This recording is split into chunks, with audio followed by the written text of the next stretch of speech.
ပြီးခဲ့တဲ့စတယ်မှာလာစစ်နှစ်ကစစ်ကော်မရှင်လေကြောင်းတက်ခဲ့မှုလှဆောင်ခဲ့တဲ့ရခိုင်ပြည်ကြောက်တော်မျိုးတရက်တပင်ကြီးရောကကိုပိုင်အထက်တန်းကျောင်းနှစ်ကျောင်းပုံချတက်ခက်ခံရမှုနဲ့ပတ်သက်ပြီးတော့မြင့်မြတ်ကြုံတွေ့ခဲ့သူတွေတရိပ်သိရှိသူတွေအနေနဲ့အထောက်ထားတွေကိုမျှဝေကြဖို့ကိုမြန်မာနိုင်ငံဆိုင်ရာလွတ်လပ်သောစုံစမ်းစစ်ဆေးမှုရန်တရား IIMM ကတောင်းဆိုလာပါတယ်။ဒီတက်ခဲ့မှုအတွင်းမှာကျောင်းသူကျောင်းသားအပါအဝင်အပြစ်မဲ့ရက်သားပြည်သူ23ဦးအစုလိုက်ပြောင်းလိုက်တည်ဆုံးခဲ့ရပြီးတော့22ဦးကလည်းအပြင်းထန်ဒဏ်ရာရရှိခဲ့ရပါတယ်။အခုဖြစ်ပွားခဲ့တဲ့ကြောက်တော်မျိုးကိုပိုင်ထက်တန်းစာတဲ့ကျောင်းတစ်ကျောင်းပုံကျတက်ခက်ခံရမှုဖြစ်ပွားခဲ့ရတဲ့ဖြစ်စဉ်ဟာ2021ခုနှစ်ဖေဖော်ဝါရီလဆီယနာသိမ့်ပြီးနောက်ပိုင်းကျောင်းတွေကိုတက်ခက်ခံခဲ့ရတဲ့ဖြစ်စဉ်တွေထဲကအဆူအဆုံတက်ခက်ခံရမှုဖြစ်စဉ်တွေထဲမှာပါဝင်နေတယ်လို့လည်းဆိုထားပါတယ်။ဒီလိုလှောက်ဆောင်ခံရမှုတွေကြောင့်တစ်ဖက်မှာ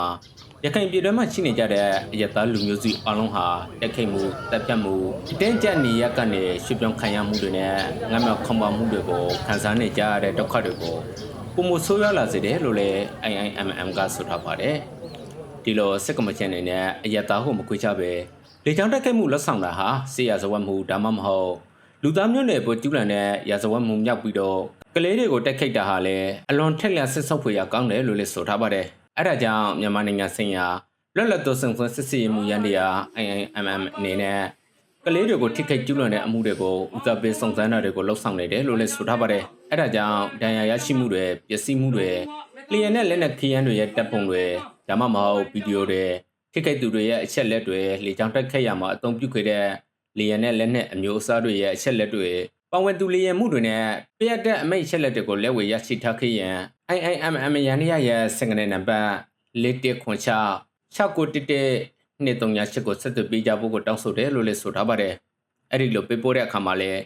အချက်လက်မျှဝေသူတွေအနေနဲ့လုံခြုံရေးကိုဦးစားပေးဖို့နဲ့ဘေးကင်းလုံခြုံတဲ့အချိန်ရောက်မှသာ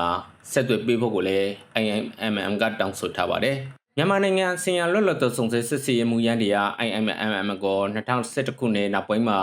မြန်မာနိုင်ငံအတွင်းမှာကျူးလွန်နေတဲ့အကြီးလေးဆုံးနိုင်ငံတကာရာဇဝတ်မှုနဲ့တခြားသောနိုင်ငံတကာဥပဒေချိုးဖောက်မှုအထောက်အထားတွေကိုစုဆောင်းဖို့နဲ့စစ်စစ်သုံးသပ်ဖို့2018ခုနှစ်မှာကုလသမဂ္ဂလူ့ခွင့်ရေးကောင်စီကဖွဲ့စည်းပေးခဲ့တဲ့အဖွဲ့အစည်းတစ်ခုလည်းဖြစ်ပါတယ်။မြန်မာနိုင်ငံဆိုင်ရာလွတ်လပ်သောစုံစမ်းစစ်ဆေးမှုရန်တရား IIMM အနေနဲ့အခုလိုစုဆောင်းထားတဲ့အချက်လက်တွေကိုနိုင်ငံတွင်းဒေသတွင်းနဲ့နိုင်ငံတကာတရားရုံးတွေမှာတရားစွဲဆိုတဲ့အခါမှာအမှုနဲ့သက်ဆိုင်တဲ့ဖွံ့ဖြိုးတွေကိုပြင်ဆင်ပြီးတော့တရားမျှတမှုနဲ့တာဝန်ခံမှုတွေတည်ထွန်းလာနိုင်ရေးအတွက်ကူညီဆောင်ရွက်ပေးဖို့လှုံ့ဆော်ထားတာဖြစ်တယ်လို့လည်းဆိုထားပါတယ်။